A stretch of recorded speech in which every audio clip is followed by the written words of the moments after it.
Satu orang penumpang gelap KM Karya Indah yang terbakar di perairan Maluku Utara masih dinyatakan hilang.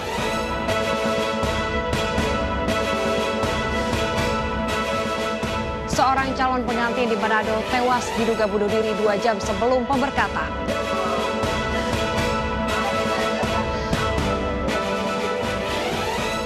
Diduga karena pulang lebih awal, seorang karyawan departemen store diancam atasannya.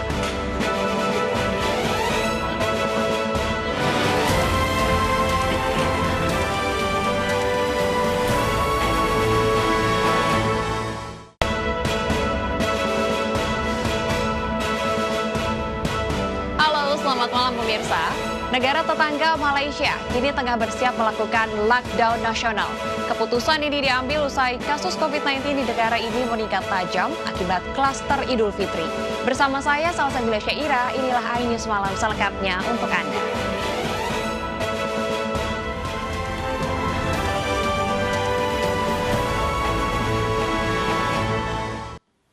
Pemirsa, di informasi pertama, kapal motor Karya Indah terbakar di perairan Maluku Utara pagi tadi. Satu orang yang diduga sebagai penumpang gelap masih dinyatakan hilang.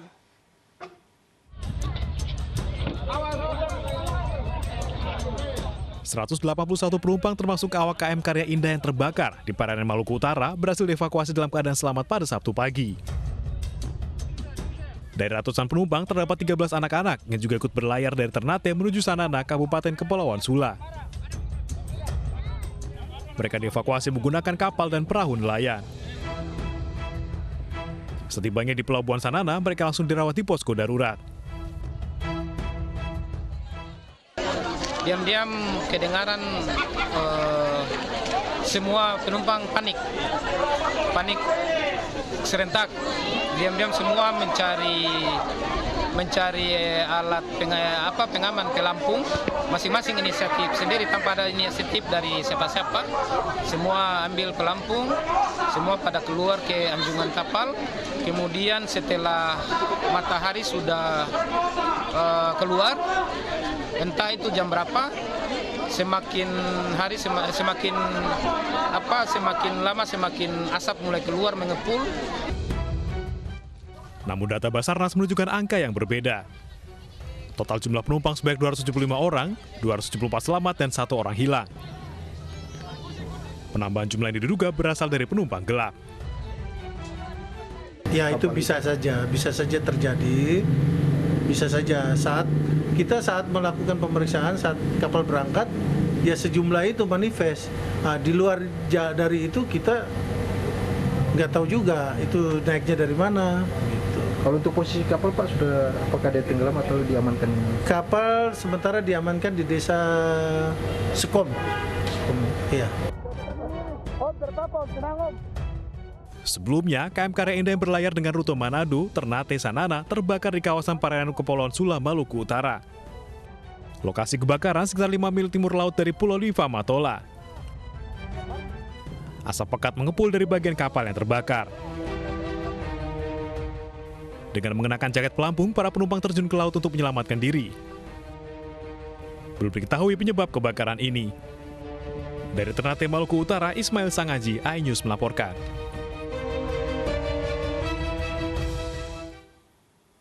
Pemirsa, sebuah truk tangki menabrak bagian belakang badan truk tronton di jalur poros nasional Lamongan, Surabaya, Jawa Timur. Sopir truk tangki tewas di tempat karena terjepit kabin truk.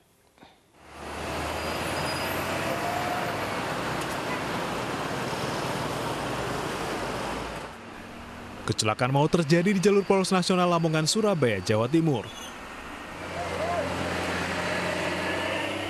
Sebuah truk tangki menabrak belakang badan truk tronton. Sopir truk meninggal di tempat karena terjepit kabin truk yang ringsek. Ketika melintasi jalur poros nasional, supir truk diduga mengantuk sehingga menabrak bak belakang truk tronton yang akan berbelok. Petugas sempat kesulitan mengevakuasi tubuh korban yang terjepit kabin truk. Korban baru bisa dievakuasi setelah kabin truk ditarik menggunakan kendaraan lain. Diduga mungkin ngantuk supirnya karena tidak ditemukan bekas pencarian, tidak ditemukan, langsung tabrak belakang sehingga supir Koldisel itu terjepit meninggal dunia. Jenazah korban dibawa ke Rumah Sakit Muhammadiyah Lamongan sebelum diserahkan ke keluarga. Dari Lamongan, Jawa Timur, Abdul Wahid, iNews melaporkan. Pemirsa, pelaku tabrak lari 2 petugas suku dinas kehutanan di perempatan Jalan Hos Cokroaminoto Menteng, Jakarta. Pelaku mengaku tidak menyadari telah menabrak sepeda motor korban saat berbelok ke kanan.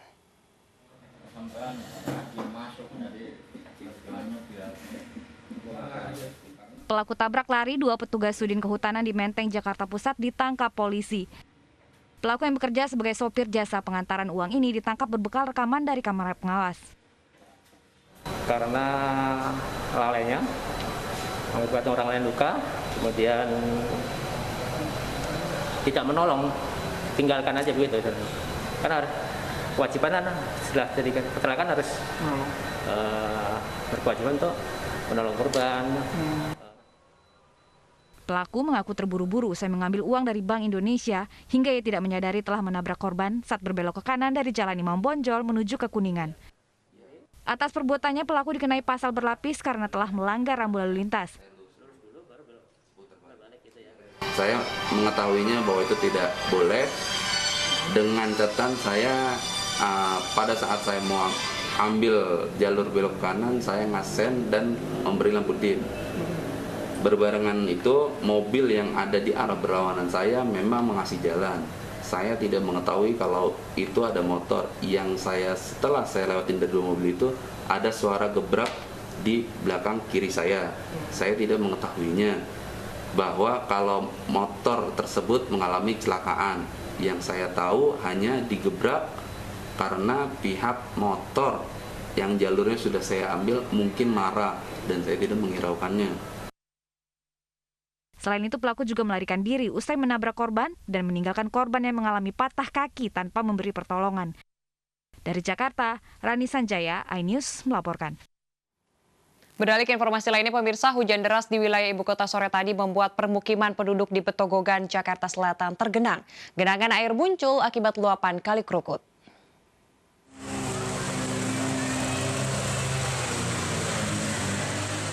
Usai hujan deras pada Sabtu sore, kawasan padat penduduk di Petogogan Kebayoran Baru, Jakarta Selatan tergenang.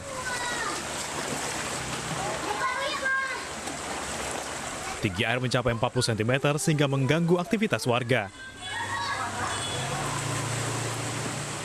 Warga yang rumahnya mulai terendam mengevakuasi kendaraan bermotornya ke tempat yang lebih tinggi.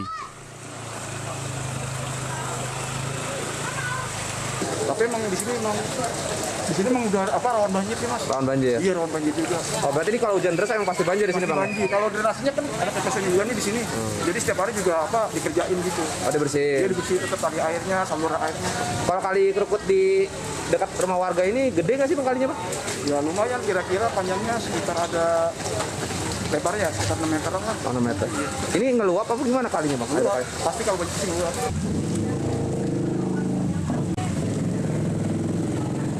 Kawasan Petogogan selalu menjadi langganan banjir setiap diguyur hujan deras. Permukiman warga berdampingan dengan Kali Krukut yang meluap. Dari Jakarta, Sofyan Firdaus, iNews melaporkan. Pemirsa, seekor ikan duyung terdampar di pesisir pantai Parepare, Sulawesi Selatan. Nelayan setempat langsung mengevakuasi ikan duyung tersebut.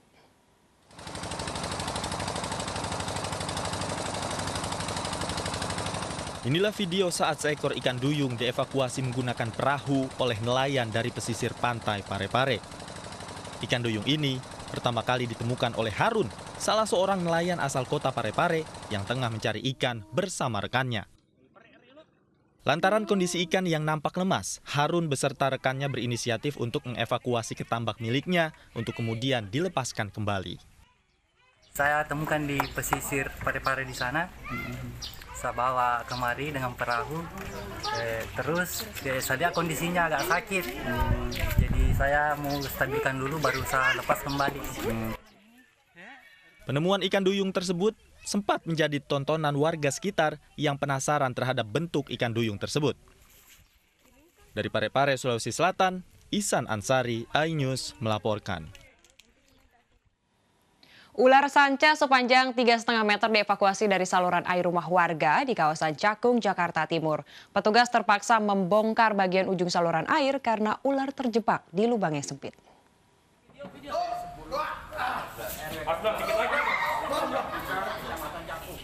Petugas Unit Penanggulangan Kebakaran dan Penyelamatan Jakarta Timur mengevakuasi seekor ular sanca dari saluran air rumah warga di Cakung, Jakarta Timur.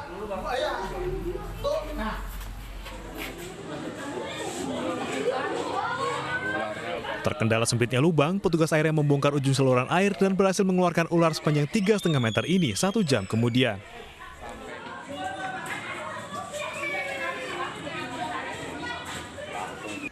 Akses sangat sempit sehingga kami tetap melakukan evakuasi tersebut. Alhamdulillah setelah titik terlihat ularnya kami bongkar keramik dari rumah warga. Ekornya kita dapati, terus kita tarik perlahan-lahan dengan 3-4 personil. Alhamdulillah ular dapat kita tarik seluruhnya dari saluran air rumah warga tersebut. Usai dievakuasi, ular ini akan diserahkan ke komunitas pencinta reptil. Kira-kira berapa meter? Dari Jakarta, Rio Manik, iNews melaporkan. Pemirsa, pesepeda keluar jalur atau sebaliknya pemotor masuk ke jalur sepeda selalu mengundang kontroversi, terutama di media sosial. Dibutuhkan langkah tegas pemerintah daerah agar kontroversi pengendara kendaraan bermotor versus pesepeda tidak berlarut.